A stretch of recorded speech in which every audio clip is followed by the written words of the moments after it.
Okay guys, Azure Chilled Kid, I'm going to walk you through this session with my young dog Gage here. A lot of people ask me if you can train your own dog to do protection work. If you have to ask, then the answer is no, don't do it. You don't know what you're looking at. You don't know how to read the dog. You don't know how to help the dog when he gets into deep water. And you're probably going to hurt him more than help him by doing this stuff. That being said, I do a lot of this stuff with my own dogs because it helps prepare them for when they run into the real decoy. Whether I'm training dog for sport or police service work doesn't particularly matter. I want to create the foundation for the dog that he understands, what the correct behavior is, how to counter, how to pursue, how to grip, how to deal with his arousal, all this stuff we can do. Now for Schutzhund, it is a game of drive transition. There's a guarding phase, there's biting, then from the bite there's an out, guard, bite, and so on and so forth, and we transition the dog back and forth. You can, again, lay the foundation, but you cannot train your dog to bite for real on yourself, because at the end of the day, there's a certain level of pressure in protection work, and you don't want your dog to believe that the solution to pressure from you is to bite you. That's not a good idea at all. I also mark the success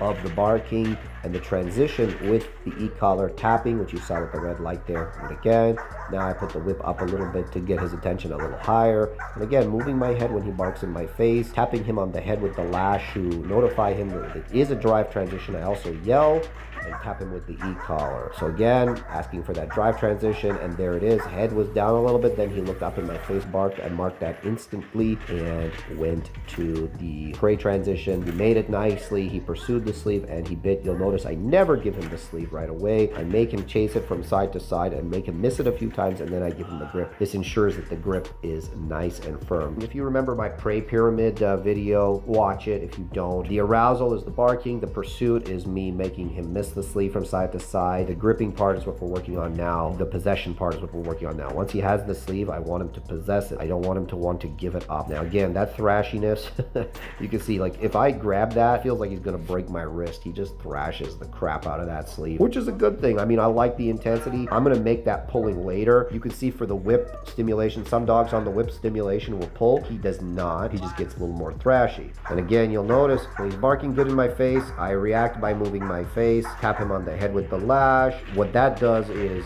for dogs that are prone to being stick shy, and even if a dog is not, I just make sure, that they don't have a problem with the whip or with the stick by tapping them when they're successful on the head with the lash. It's not a hard whack or anything.